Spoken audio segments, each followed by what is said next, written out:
नमस्कार नमस्कार दोस्तों।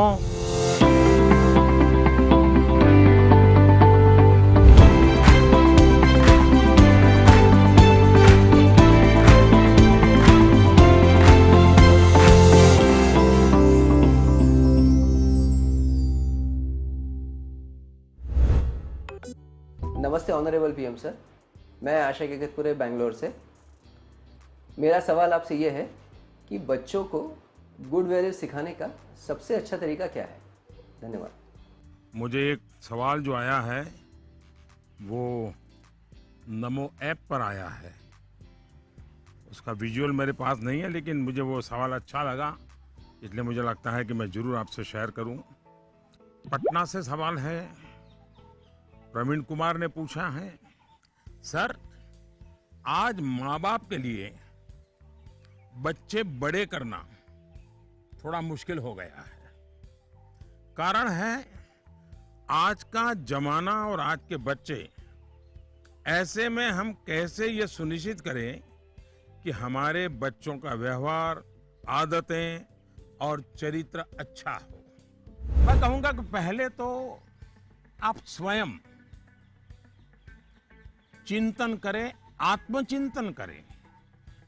क्या ऐसा तो नहीं है कि जीवन जीने का जो तरीका आपने चुना है, आप चाहते हैं वैसे ही जिंदगी आपके बच्चे भी जिए और थोड़ा सा भी उनमें बदलाव आता है तो आपको लगता है कि पतन हो रहा है, वैल्यूज का ह्रास हो रहा है। मुझे बराबर याद है, एक बार मैं स्टार्टअप से जुड़े हुए नौजवानों से मैंने एक समारोह किया। तो बंगाल की एक बेटी जिसने स्टार्टअप शुरू किया है अपनी पूरी कैरियर छोड़ करके, तो उसने अपना अनुभव बताया, वो मुझे हमेशा याद रहता है। उस बेटी ने कहा कि मैंने अपनी नौकरी छोड़ दी, कैरियर छोड़ दी और स्टार्टअप शुरू किया, और मेरी माँ को जब पता चला तो मेरी माँ ने तुरंत कहा सर्वनाश।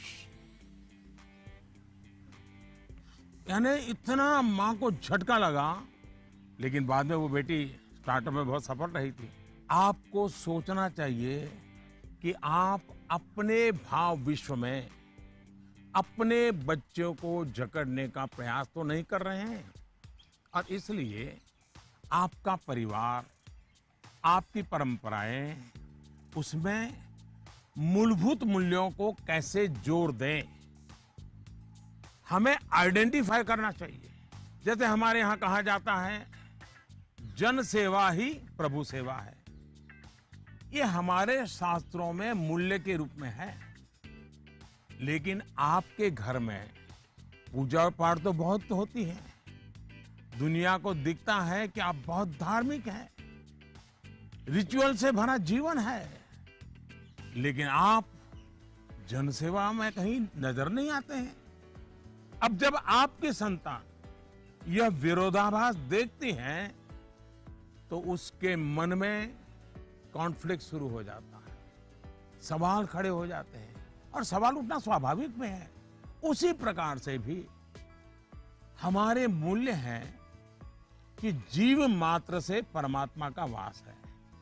उसी प्रकार से हम सबकी मान्यता है और हमें यह सिखाया गया है, हमारे जीवन मूल्य के रूप में प्रस्थापित हो चुका है, और हमारी सोच है कि जीव मात्र में परमात्मा का वास है। लेकिन आपके घर में जो काम करने आते हैं, झाड़ू पोछा लगाने आते हैं, लिफ्ट चलाने वाला होता है, आपको स्कूल में छोड़ने वाला ऑटो रिक्शा ड्राइवर है, क्या कभी आपने उनसे उनके सुख दुख की चिंता और चर्चा की है? क्या कभी आपने पूछा, वे आपके परिवार में तो किसी को कोरोना नहीं हुआ है ना, आपके परिवार के तो सब सुखी है ना, आप जिस गांव से आए हो उस गांव में तो सब ठीक है ना? क्या आपने कभी पूछा है? अगर आप ऐसा करते तो आपको अपने बच्चे को मूल्य नहीं सिखाने पड़ते। मैं आप पर सवाल नहीं खड़े कर रहा, एक सामान्य व्यवहार की बात कर रहा हूं। कुछ लोग वाकई ऐसा नहीं करते। बच्चे का बर्थडे होता है, बहुत सारी तैयारियां होती हैं, कितने लोग अपने घर में काम करने वालों से कहते हैं कि जो भी काम करना है 5 बजे तक पूरा कर दो, 6 बजे जब मेहमान आना शुरू हो जाएंगे तब तुम भी हमारे परिवार के मेहमान के रूप में कपड़े पहन करके, अच्छे कपड़े पहन करके परिवार के सबको लेकर के आ जाना। आप देखिए, आप उनसे क्या कहते हैं?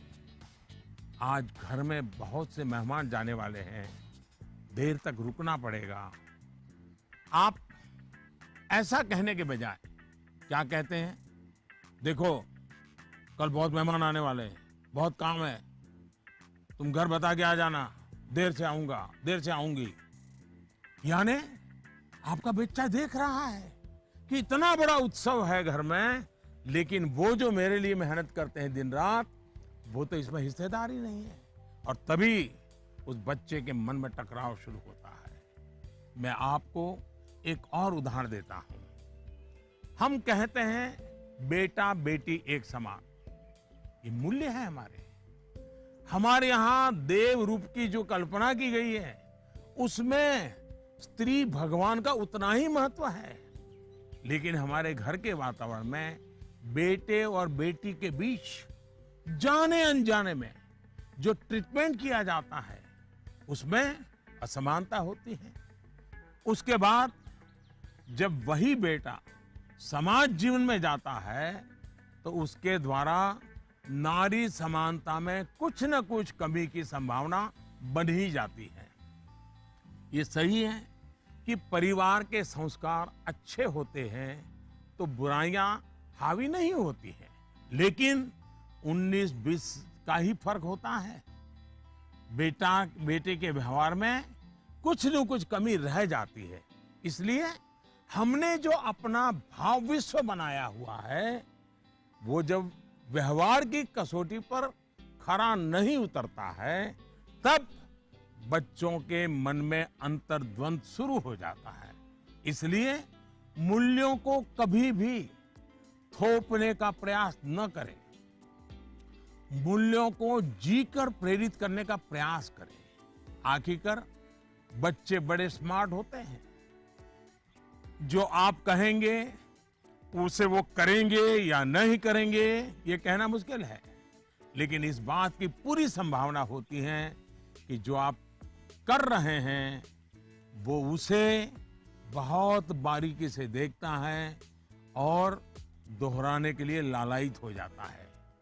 और जब आप इन मूल्यों के साथ हमारे इतिहास, हमारे पुराण, हमारे पुरखों की छोटी छोटी बातों को सहजता से जोड़ेंगे, तो बच्चे भी प्रेरित होंगे।